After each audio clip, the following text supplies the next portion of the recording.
Hello everyone, welcome to the commerce achiever platform. आज के session से हम कंटिन्यू करें हमारे अकाउंट्स की सीरीज। अकाउंट्स में हम कंप्लीट कवरेज कवर कर रहे हैं, जहां पे हम हिंदी और इंग्लिश दोनों ही मीडियम में हर टॉपिक को डिस्कस करेंगे। तो आज के इस पर्टिकुलर सेशन में एक और इम्पोर्टेंट टॉपिक हम कवर अप करने वाले हैं। नेम है कॉल सिनेरियो।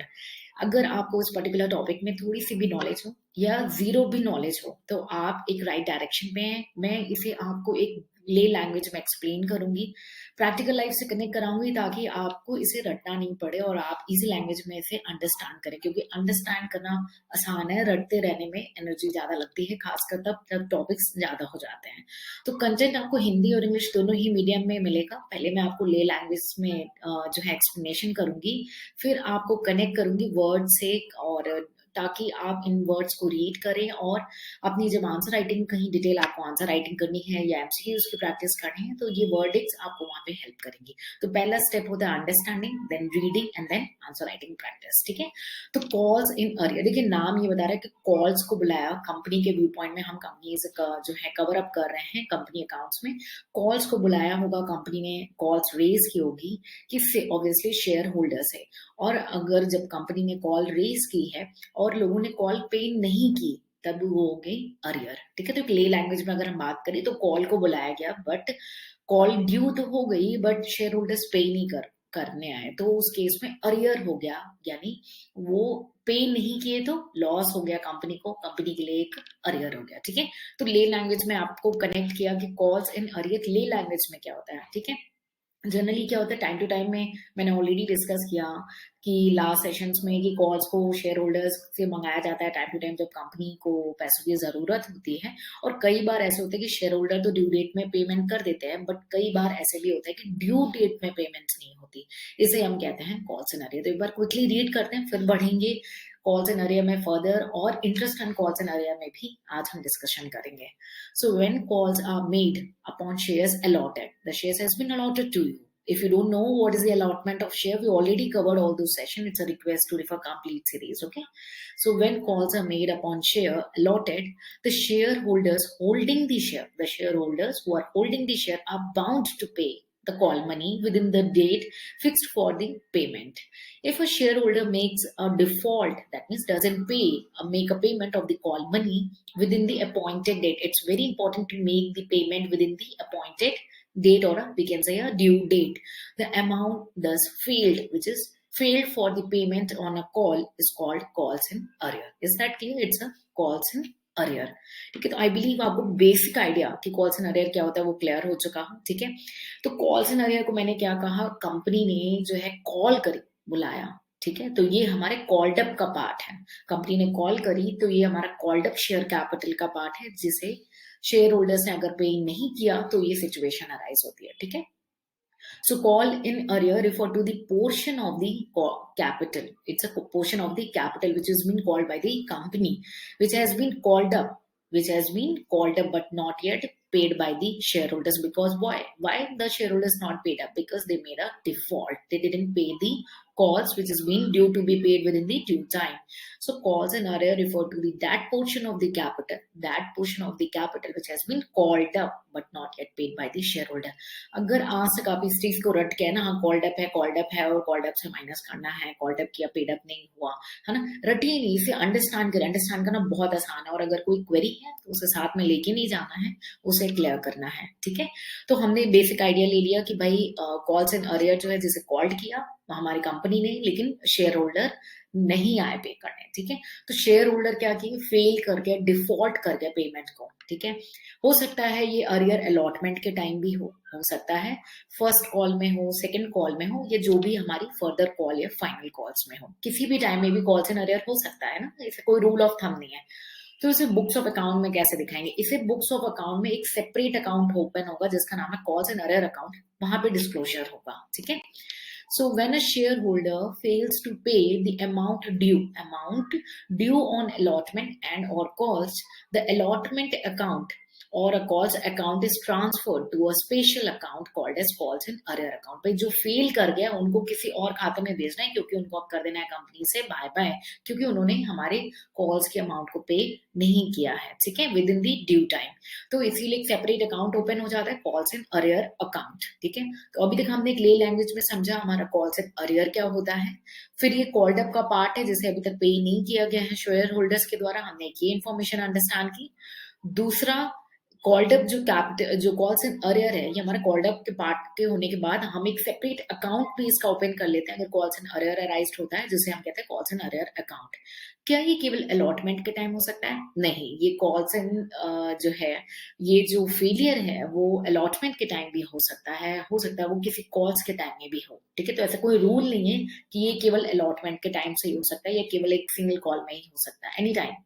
बी प्रैक्टिकल यार, हो सकता है शेयर होल्डर ने अलॉटमेंट में पे कर दिया हो, अप्लाई किया हो, फिर लॉट हुआ तो अलॉटमेंट भी पे कर दिया, हो सकता है फर्स्ट कॉल में ना पे किया, और ये भी हो सकता है फर्स्ट कॉल भी पे कर दिया हो, सेकंड या मे बी फाइनल कॉल ना पे किया, ठीक है। सो ऐसा कोई रूल ऑफ थंब नहीं है कि ये अलॉटमेंट में ही होता है, ठीक है। एक क्विक से एग्जांपल देखते हैं, फिर फर्दर इसकी journal entries, balance sheet and interest को भी डिस्कस करेंगे, ठीक है।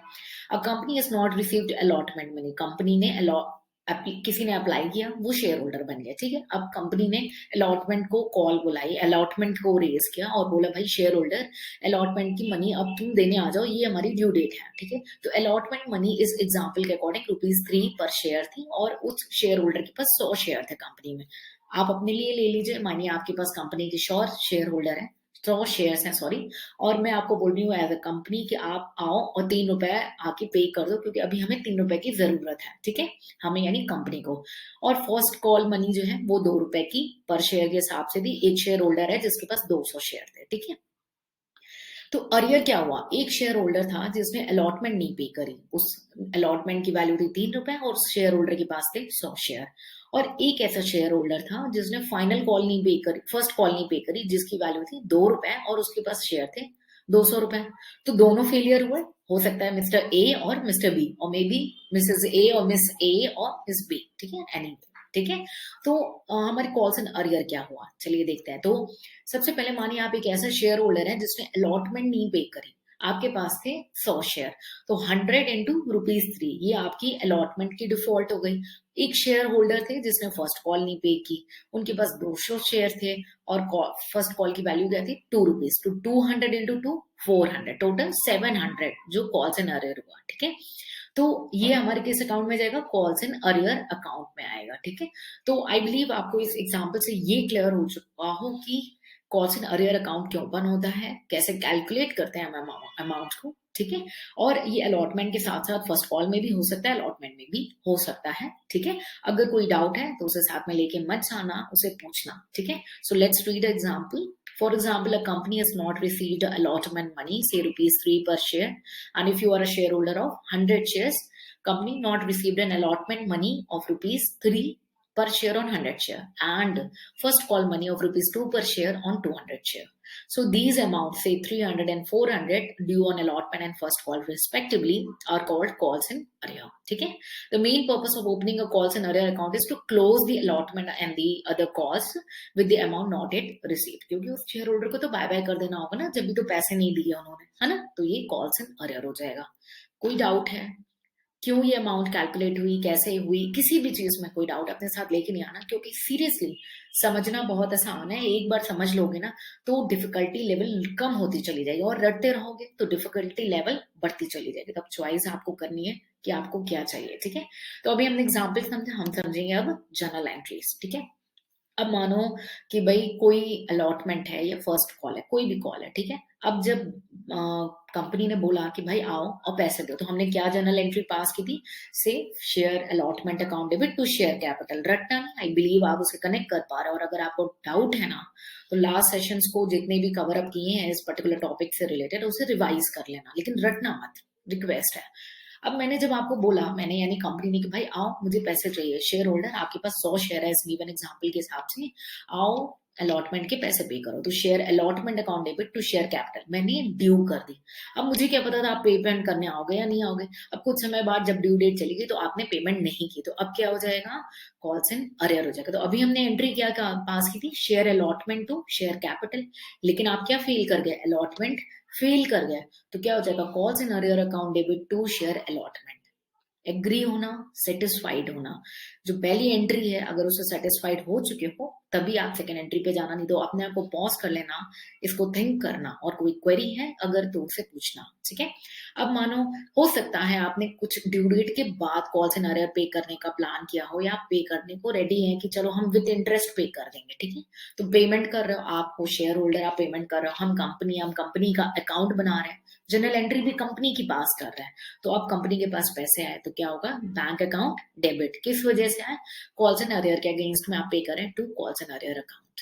सेकेंड एंट्री से अगर आप सेटिस्फाइड हो तो एक बार पॉज करके इसे रीथिंक करना, कोई क्वेरी है तो पूछना, वरना हम फर्दर बढ़ेंगे, ठीक है। सो एक बार इसे क्विकली रीड करते हैं।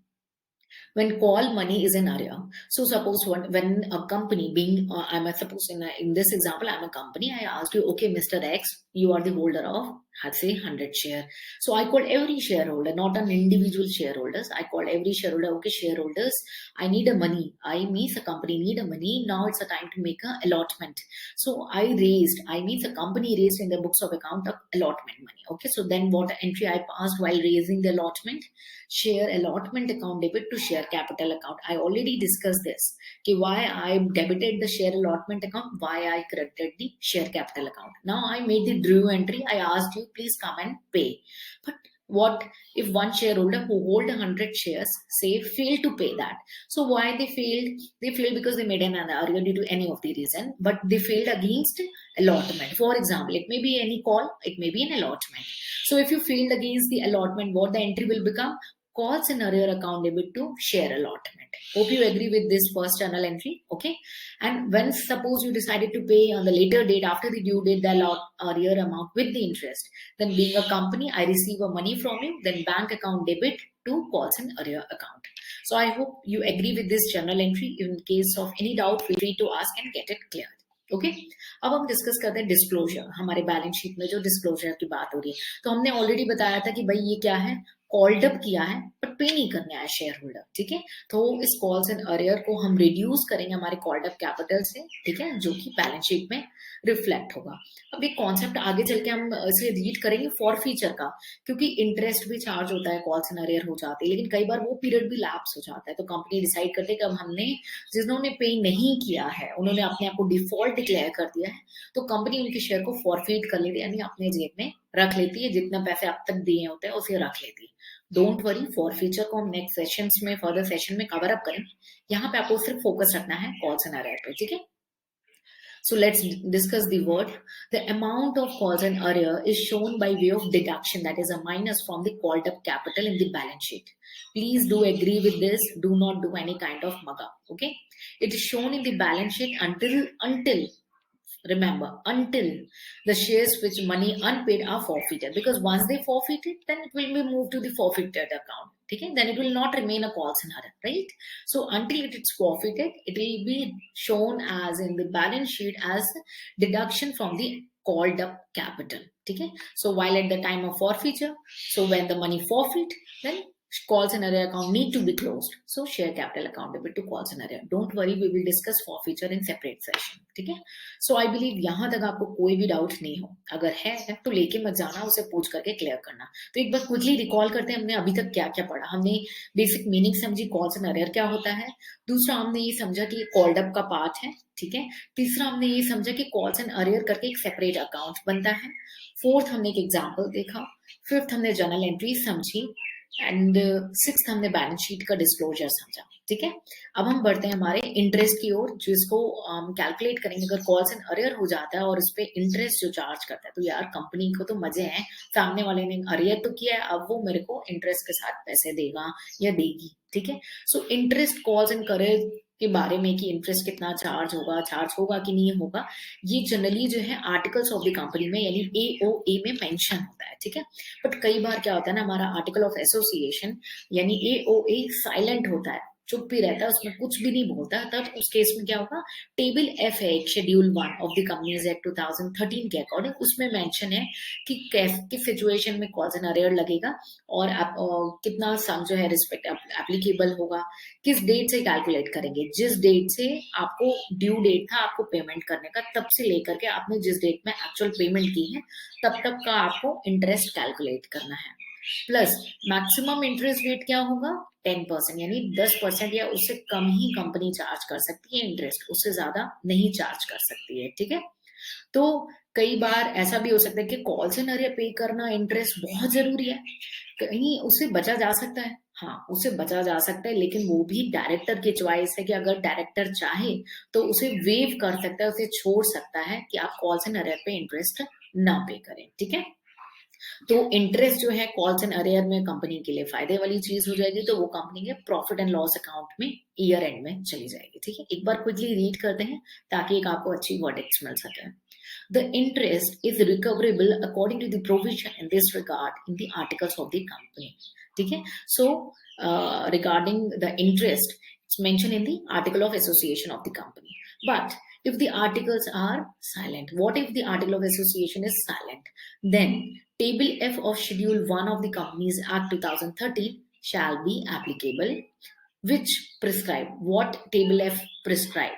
Table F prescribe that if a sum called in respect of share is not paid before or on the day appointed for the payment, that is the due date, whatever may be, okay, the person who failed to pay, any of the shareholder who failed to pay shall pay their form from the day appointed for payment, that is my due date, a day appointed for the payment, that is the due date of payment which is called for to make the like your allotment or calls, till the actual payment, okay, till the actual payment at a rate not exceeding 10% per annum, okay. However, the director have a right to waive the payment of interest on calls and arrear.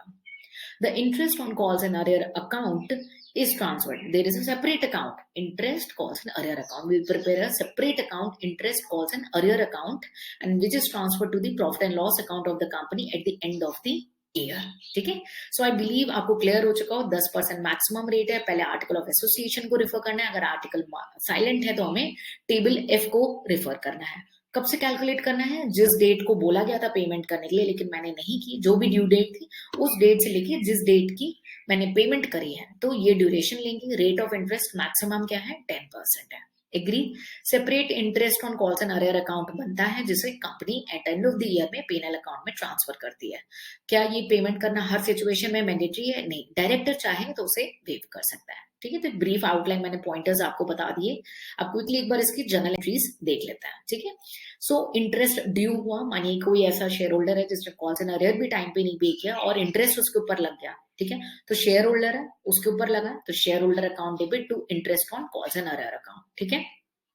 मानो उन्होंने interest पे कर दिया, तो अब company के पास क्या आए, पैसे आए, किससे आए, मिस्टर एक्स से आए फॉर एग्जाम्पल, तो bank account debit to mister X और the share holder account. Satisfied, सारी एंट्रीज से आप सेटिस्फाइड होंगे, कोई भी एंट्री रटेंगे नहीं, आपसे बार बार रिक्वेस्ट यही करूंगी, ठीक है। सो इंटरेस्ट जब ड्यू हुआ बुक्स ऑफ अकाउंट में, तो मैंने कहा फलाने से मिस्टर एक्स से मुझे पैसे लेने हैं, किस पे, इंटरेस्ट की वजह पे, कंपनी कैसे छोड़ेगी, उसके तो मजे के टाइम है ना, इंटरेस्ट एक्स्ट्रा मिल रहा है। So mister X account debit to interest on calls and arrear account. For example उन्हें पेमेंट मिल जा रही है, तो bank account debit to share holders account से मिस्टर एक्स। अब calls and arrear, interest on calls and arrear को हम क्या करेंगे, पीएनएल में ट्रांसफर करेंगे। So interest on calls and arrear account debit to statement of PNL account. तो अगर आप देखें तो ये जब सारी एंट्रीज को आप कंबाइन करेंगे ना, तो सारी एंट्री नील हो जाएगी, क्योंकि डेबिट आपने किया पॉइंट नंबर 1 में, आपने डेबिट किया है शेयर होल्डर को, फिर पॉइंट नंबर 2 में क्रेडिट किया, कैंसिल। पॉइंट नंबर 1 में आपने to interest calls and arrear account को क्रेडिट रखा है, लेकिन पॉइंट 3 में डेबिट, कैंसिल, ठीक है। उसके बाद आपने जो अकाउंट में अमाउंट रिसीव किया था बैंक अकाउंट में डेबिट, उसको डायरेक्ट आपने ट्रांसफर कर दिया स्टेटमेंट ऑफ पीएनएल में। तो कई बार आपको कंबाइंड एंट्री देखी जाती है, तो कंफ्यूज नहीं होना, इसलिए तो बोला समझना आसान है। जब समझ लोगे ना, तो जितना भी ट्विस्ट हो आपके किसी एग्जाम में, किसी क्वेश्चंस में, आप उसे आराम से टैकल कर लोगे, ठीक है। So if you agree with this, do let me know, अगर कोई क्वेरी है तो उसे लेके मत जाना, साथ में इसे पूछ करके क्लियर कर लेना, ठीक है? सो कंटेंट आपके सामने हिंदी और इंग्लिश दोनों ही मीडियम में अवेलेबल है। विद टाइम टू टाइम हम पीडीएफ को जो है अपडेट करेंगे हमारे वेबसाइट पे, ठीक है? ताकि आप उसे अपने फ्यूचर रेफरेंस और रिविजन्स के लिए भी रेफर कर सकते हैं। मैक्सिमम कोशिश में मेरी ये प्रैक्टिस ये रहती है कि मैं आपको एक ले लैंग्वेज में एक्सप्लेन करके एक अच्छी वर्डिंग्स दूँ, ताकि आपका मेन पर्पस जो अंडरस्टैंडिंग एंड रीडिंग वो दोनों यहीं पे कवर अप हो जाए। उसके बाद आता है प्रैक्टिस। तो प्रैक्टिस के बाद जो है हम टाइम टू टाइम कुछ न्यूमेरिकल्स एंड एग्जांपल्स को भी कवर अप कराएँगे, तो लेकिन उसके लिए आप हमारे साथ जुड़े रहें। तो कंप्लीट प्रिपरेशन आपकी अकाउंट्स की या कॉमर्स से रिलेटेड सारे सब्जेक्ट्स की यहाँ पे हो सकती है, ठीक है? अगर कोई क्वेरी है तो उसे क्लियर करके जाएँगे, अपने साथ लेके नहीं जाएँगे, ठीक है? सो आई बिलीव आज के सेशन से आपको 0.1% भी वैल्यू एडिशन मिला है, तो अपने व्यूज एंड ओपिनियन शेयर करें। केवल 2 मोड हैं कम्युनिकेशन के, either by liking the video और share your words in comment section, क्योंकि आप जब अपने वर्ड्स एंड ओपिनियन शेयर करेंगे तो उस पे हम एनालिसिस करके उसे इंक्लूड करते हैं, ठीक है? सो मिलेंगे नेक्स्ट सेशन में, कुछ नया सीखेंगे और अकाउंट्स में हमारे साथ ऐसे ही जुड़े रहें। Till then take care, bye bye and जय हिंद।